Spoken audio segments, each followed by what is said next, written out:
Imagine walking down a road in the middle of the night on your way to work. Suddenly you're snatched. You won't clock into work that night, and for the next 7 years you won't clock in, as you're awaiting your captor to release you. But imagine instead that you're a 15-year-old and your captor is the juvenile justice system. You're uncertain of your future. This 15-year-old, like many other in southern Nevada, could be you, suffering the extreme consequences of incarceration that has enduring impacts.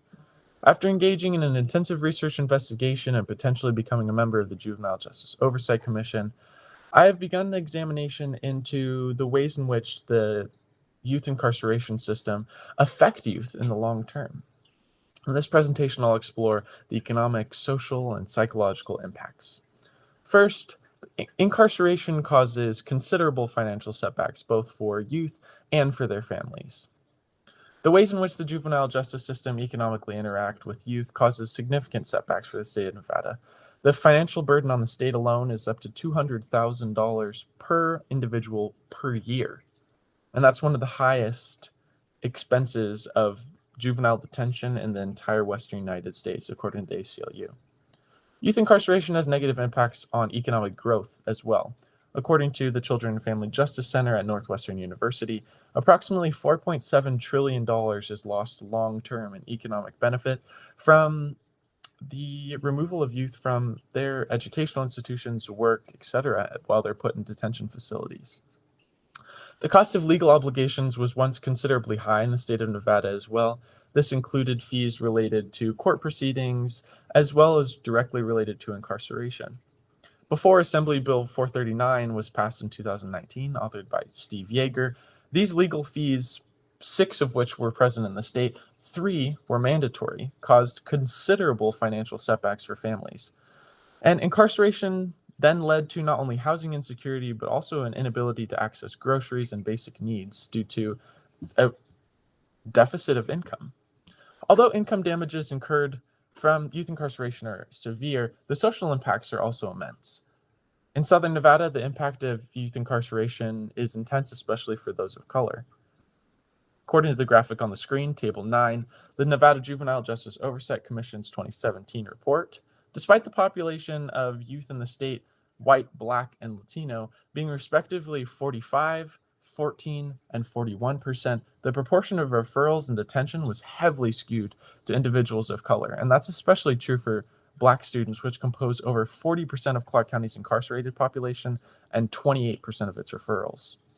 As previously mentioned, interruptions to these services that are provided to youth, such as facilities, educational facilities, jobs, and places like religious organizations, can be rather damaging to youth that rely on those services on a frequent basis.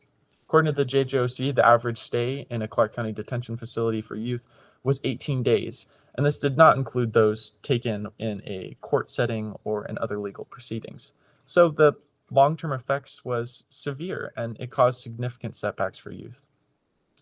According to Ryan King and Mark Schindler from the Brookings Institution, an important impact of youth incarceration is school police officers. They've nationally been linked to increased arrests in K-12 institutions, and Clark County School District spent over $18 million, according to their 2018-2019 report, on fulfilling the financial obligations of maintaining a police staff. And Brookings' qualitative data suggests that school police officers are associated with high levels of arrests and unnecessary detentions.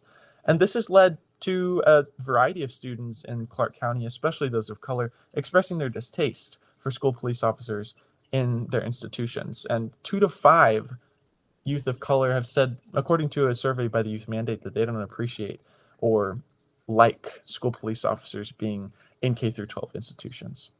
Alongside the physical, quantifiable setbacks of incarceration, youth detention leads to considerable demonstrable mental and psychological health concerns. Psychological impacts, those defined as related to emotions and the state of mind of an individual, are just as important. Detention pushes aside the legitimate behavioral health concerns and treats detention as if it were a solution to problems that require professional mental health resources.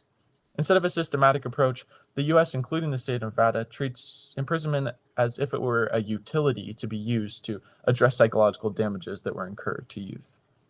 According to a survey from the National Institute of Health, adults who were incarcerated as youth were significantly more likely to have poor general health and also were predicted to have more functional limitations such as depression and suicidal thoughts. Youth in the state also suffer an 11.5% rate of recidivism, and the JGOC's Red Report brings into question whether or not incarceration is really that effective. Besides the problems created in the long term and the failure of addressing long term health concerns, youth incarceration is often mismanaged and leads to youth being put in adult facilities. These youth put in adult facilities, according to the Equal Justice Initiative, are 9 times more likely to commit suicide and suffer a significantly greater risk of sexual victimization while in prison. These poor conditions cause irreparable damages to youth in Southern Nevada and the U.S. more broadly.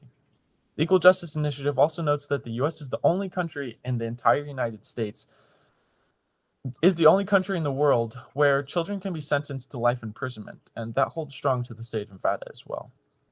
With all this in mind, it becomes difficult to ignore the drastic and damaging situation affecting youth across the United States.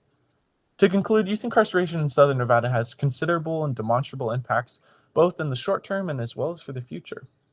Not only is the state's economic potential damaged, but additionally, the social and psychological conditions of youth are permanently soiled. I urge the public at large to consider youth incarceration and look into the ways in which it interacts with youth in our state.